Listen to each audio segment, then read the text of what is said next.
అందరికీ నమస్కారం. గత 10 రోజుల నుంచి కూడా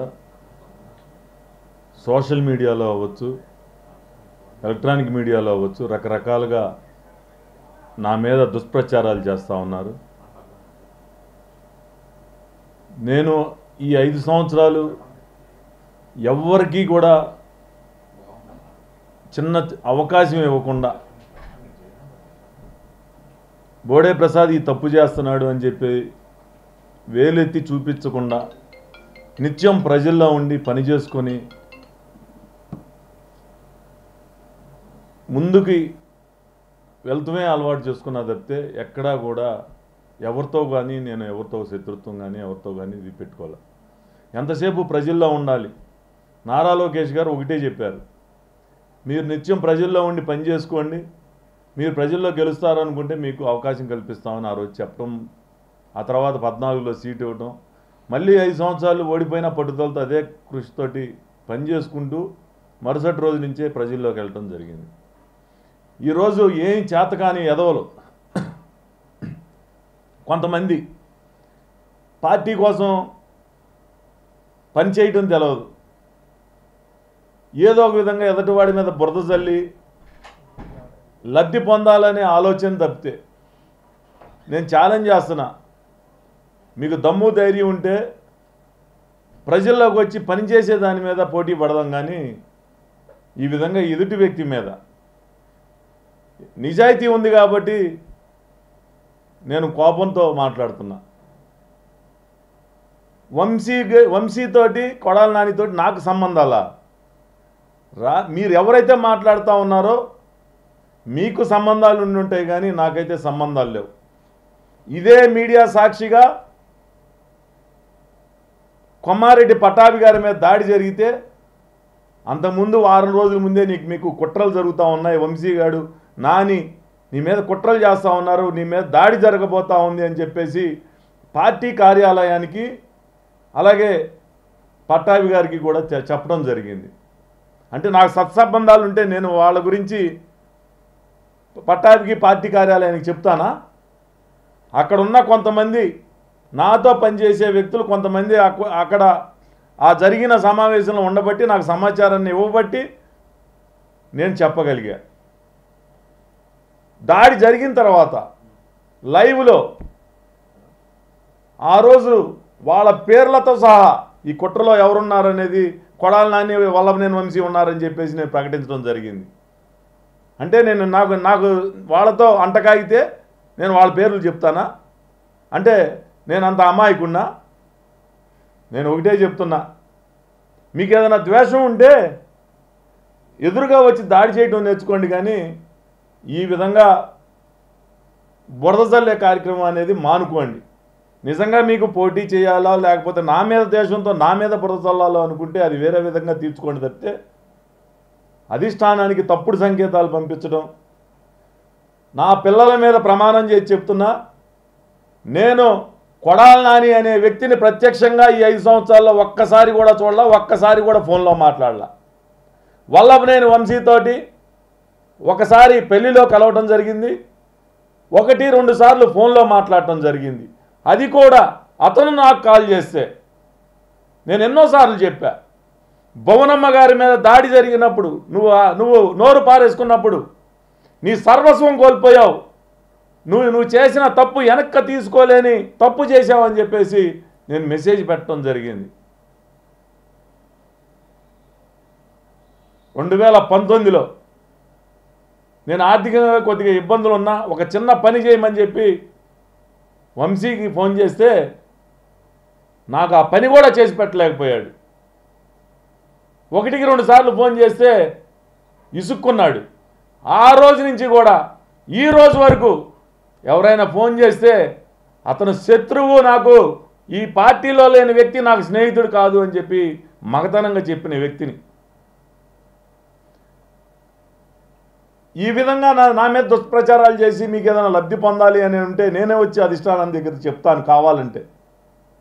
కానీ నిత్యం ప్రజల్లో ఉండే వ్యక్తి మీద ఈ విధంగా బురద చల్లడం అనేది నిజంగా ప్రజలు ఏదో ఉందేమో అనుకునే భ్రమలో కల్పించే విధంగా మీరు మాట్లాడుతూ ఉన్నారు అని అంటే నేను ఇంక ఏ విధంగా మిమ్మల్ని దూషించాలో కూడా నాకు అర్థం కావట్లా. నేను ఏ రోజు కూడా ఏ వ్యక్తిని సంస్కారహీనంగా నేను మాట్లాడలా. సంస్కారహీనంగా మాట్లాడే సంస్కృతి నాకుంటే కొడాలి నాని మీద మాట్లాడతాను, వల్లభనేని వంశీ మీద మాట్లాడతాను, మీ మీద కూడా మాట్లాడతాను. నేను సంస్కారహీనుని కాదు కాబట్టే నేను నిత్యం ప్రజల్లో ఉన్నాను, ప్రజల మధ్య ఉన్నాను. అధిష్టానం నన్ను గుర్తిస్తుంది, నాకే అవకాశం కల్పిస్తుంది. నేను పార్టీ అంటే ఒక డెడికేటెడ్గా, ఒక క్రమశిక్షణగా, ఒక డిసిప్లిన్గా పని చేయాలి. చంద్రబాబు నాయుడు గారు ఏది చెప్తే అది పని చేయాలి, అదే చేయాలి అని ముక్కుసూడితనంతో పనిచేయబట్టే ఈరోజు నేను నష్టపోయానేమో అని అనుకుంటా ఉన్నా. దయ ఉంచి మీకేదైనా శత్రుత్వం ఉంటే నా ఎదురుగా వచ్చి దాడి చేయండి. నేను కనీసం పోలీస్కి చెప్పను, ఇంకొకరికి చెప్పను. లేకపోతే వచ్చి అడగండి, వివరణ ఇస్తాను. అంతేగాని మీరు ఈ విధంగా బురద కార్యక్రమం 2014 నుంచి 19 వరకు కూడా నా మీద విషం కక్కారు. నేనేదో 100 కోట్లు సంపాదించానని, 1000 కోట్లు సంపాదించానని. మరి ఎట్లా వస్తాయో నాకైతే అర్థం కాదు. నేను ఎక్కడైనా ఏ ఒక్క కాంట్రాక్టర్ దగ్గర కానీ లేకపోతే ఇంకో చాట కానీ ₹1 కమిషన్ తీసుకున్నట్టు కానీ అవినీతి చేసినట్టు కానీ మీరు నిరూపిస్తే నేను రాజకీయాల నుంచి తప్పుకుంటా. ఎందుకనంటే నీతి నిజాయితీతో పనిచేశాం కాబట్టి ఈ పౌరుషంతో మాట్లాడుతున్నా. ఇసుక చెప్తున్నారు, ఇసుకలో దోచుకున్నాడని. ఉచిత ఇసుక విధానంలో ఏముంటుంది దోచుకునేది? ప్రొక్లైనర్ 200కి లోడింగ్కి పెడితే ఆ 200 లోడింగ్ నేను కాకపోతే ఎల్లయ్యో పుల్లయ్యో ప్రొక్లైన్లు పెట్టుకుంటాడు. ఆ ₹100 200 ఆ కూలి తీసుకుంటాడు. అదా నేను చేసిన నేరం? అది కూడా తప్పే అనుకుంటే ఏది కూడా నేను ఇక భవిష్యత్తులో నేను ఒకటే చెప్తా ఉన్నా, మీ వలన పార్టీ ఒక నిబద్ధత గల నాయకుడిని కోల్పోయే ప్రమాదం ఉంది.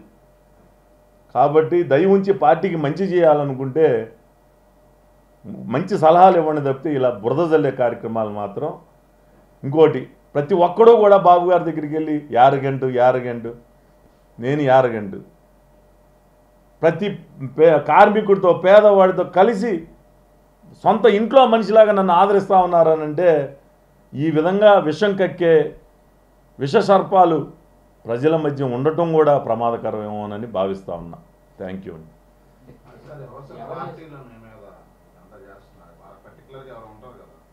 ఇది నేనైతే వైసీపీలో వాళ్ళు కూడా నన్ను ప్రేమిస్తారు. ఎందుకనంటే నేను ఎవరి మీద వ్యక్తిగతంగా కక్ష సాధింపు చర్యలు కానీ ఏం కానీ చేయను. ఎవరైనా నా దగ్గరికి వస్తే పని చేయడం తప్పితే నేను ఎప్పుడూ కూడా చూడలా.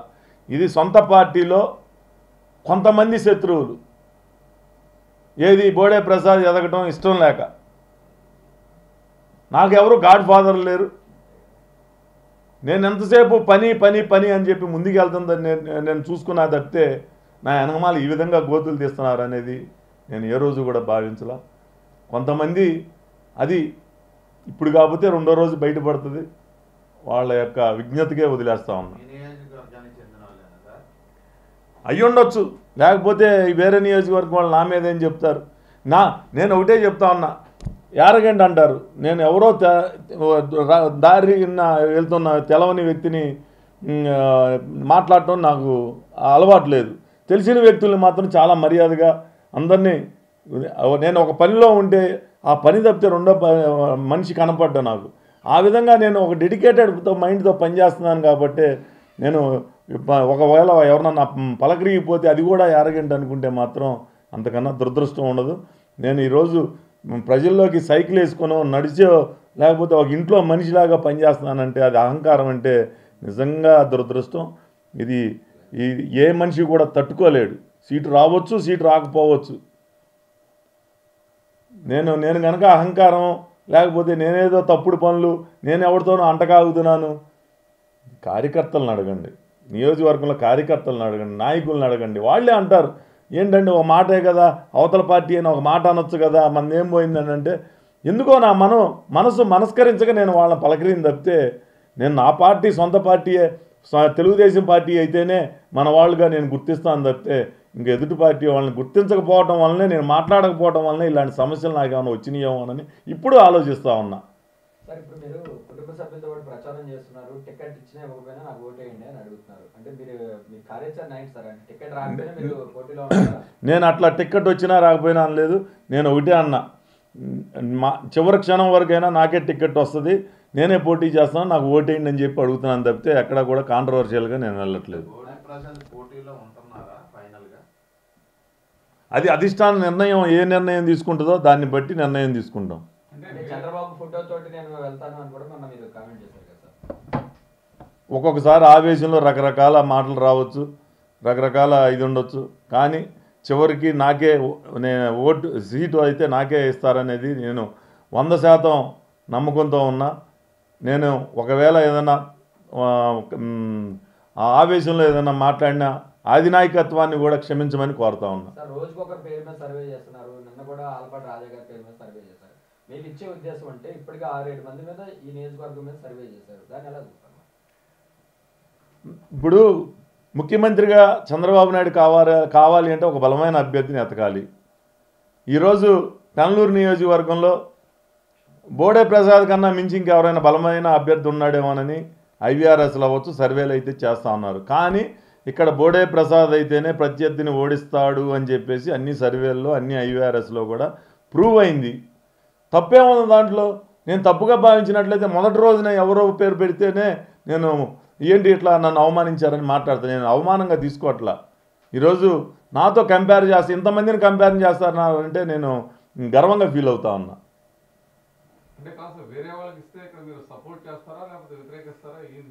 అది నాకే వస్తుంది. నేను అంటున్నప్పుడు ఇక నేను సపోర్ట్ చేస్తారా అనేది, ఈరోజు అభ్యర్థిగా నేనే పోటీ చేస్తున్నాను, నేనే ఉంటున్నాను ఇక్కడ. పక్క జిల్లాలో కూడా తీసుకొచ్చి ఇక్కడ ఐవీఆర్ఎస్ నిర్వహించడాన్ని ఎట్లా చూస్తారు? మీరు లోకల్ క్యాండిడేట్ కదా. ఇప్పుడు ఒక మాజీ మంత్రి 4-5 సార్లు శాసనసభ్యుడిగా పనిచేసిన మనిషి, మరి ఒకవేళ ఆయన కూడా ఇక్కడ ఏమన్నా బలంగా ఏమన్నా ప్రజల్లో ఉన్నాడేమోనని పరీక్ష ఐవీఆర్ఎస్లో అడుగుతూ ఉన్నారు. దాంట్లో తప్పేముంది?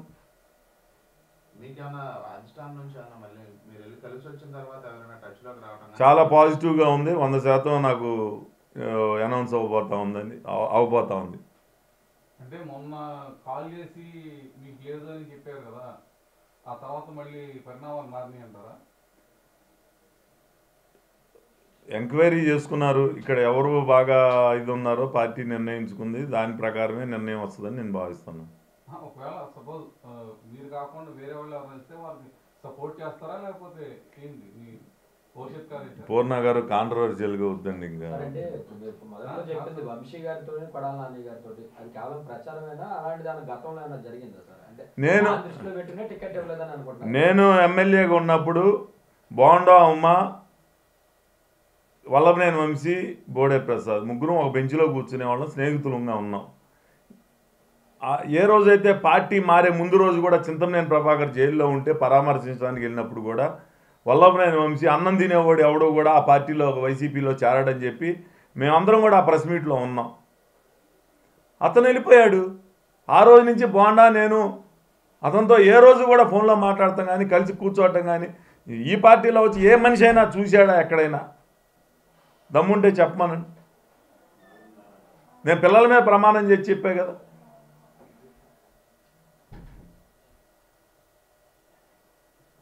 అంటే గడిచిన 5 ఏళ్లలో ఈ పార్టీ కార్యక్రమాలు సరిగ్గా కూడా నిర్వహించలేదు, ఏదన్నా యాజిటేషన్ సరిగ్గా కూడా సరిగ్గా చేయలేదు అనేది ఒకటి. దాన్ని ఏమండి, యువగలం పాదయాత్ర రాష్ట్రంలో చరిత్ర సృష్టించాం. అర్ధరాత్రి 3:30 వరకు కూడా ఇసుక ఇస్తే రాలదు. పసి పిల్లలతో సహా రోడ్ల మీదకి తీసుకురాగలిగాం మేము. ఆ రోజున నేను యూనివర్సల్ స్టూడియోలో ఒక కార్నివాల్ చూసా. ఈ కార్నివాల్ లాగా లోకేష్ బాబు గారి పాదయాత్ర చేస్తే ఎలా ఉంటుంది అనే ఆలోచనతోటి అక్కడి నుంచి చివరి వరకు కూడా ఒక కార్నివాల్ లాగా సక్సెస్ అయ్యే విధంగా అనేక మంది కళాకారులను కానీ, లేకపోతే అన్ని రకాల స్క్రీన్స్ కానీ, టెక్నాలజీ కానీ అన్నీ వాడి ఆ ప్రోగ్రామ్ సక్సెస్ అయ్యే విధంగా చేశాను నేను. ఇది విజయవంతం కాదా? ఈ రాష్ట్రానికి ఇదేం కర్మ అని చెప్పి స్టేట్ పార్టీలో పిలుపునిస్తే అక్కడి నుంచి ఫోన్ చేసి ఇదేమి కర్మ మా పెనమలూరుకి అని చెప్పి యనమలకూరు బ్రిడ్జి దగ్గర నేను ధర్నా చేసిన కార్యక్రమం రాష్ట్ర వ్యాప్తంగా సంచలనం సృష్టించలేదా? చంద్రబాబు నాయుడు గారు మచిలీపట్నంలో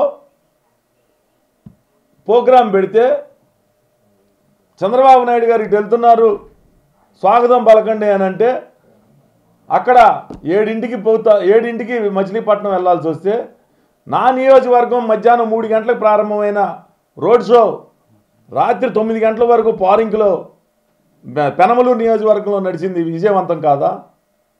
చంద్రబాబు నాయుడు గారిని జైల్లో పెడితే ఈ జిల్లాలో నిరాహార దీక్ష చేసి పోరాడిన వ్యక్తిని నేను కాదా?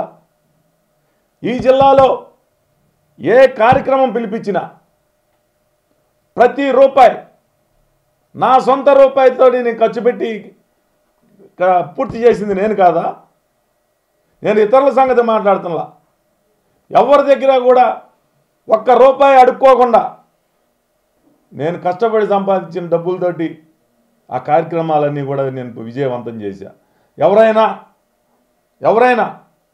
నాకేమన్నా సహాయం చేశారేమో అడగండి. ఏదైనా ఒకటి అరా ఇస్తే కొద్ది గొప్ప చేశారు తప్పితే ఏ రోజు కూడా నా సొంత డబ్బులతో నా కార్యక్రమాలన్నీ కూడా నేను విజయవంతం చేశాను తప్పితే ఈరోజు పెనమలూరు నియోజకవర్గంలో తెలుగుదేశం పార్టీ కంచుకోటగా ఉందంటే చంద్రబాబు నాయుడు గారు ఏ పిలిపిస్తే ఆ పిలుపు విజయవంతం చేశాను కాబట్టే ఈరోజు పార్టీ పెనమలూరు నియోజకవర్గంలో కంచుకోటగా తయారైందని నేను భావిస్తా ఉన్నా. అంటే కార్యకర్తల మీద కేసులు పెడితే అప్పుడు వదిలేసి మీరు విదేశాలు వెళ్ళిపోయారు అనే టాక్ కూడా నడుస్తుంటారు.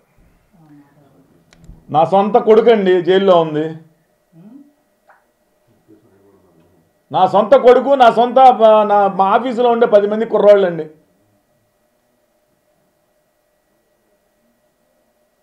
ఇంకా అంతకన్నా ఏం సమాధానం చెప్పనండి నేను. అక్రమంగా కేసు పెడితే నేను గాంధీ మహాత్ముడిలాగా వెళ్ళి జైల్లో కూర్చోవాలంటారా మీరు చెప్పేది? నేను వెళ్ళినా ఇక్కడ ఉన్న మా వాళ్ళందరూ కూడా ఇక్కడే ఉన్నారు. ఆ కేసు గురించి పట్టించుకున్నారు. వెంటనే 24 గంటల్లో బెయిల్ తీసుకురాగలిగాం.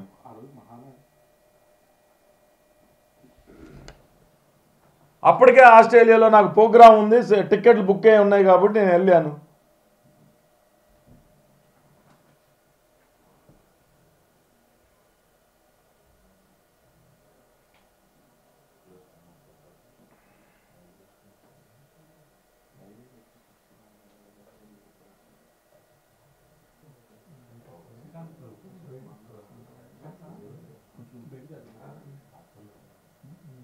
అంటే ఏది మాట్లాడినా నాకు డ్యామేజ్డ్గా ఉంటుంది.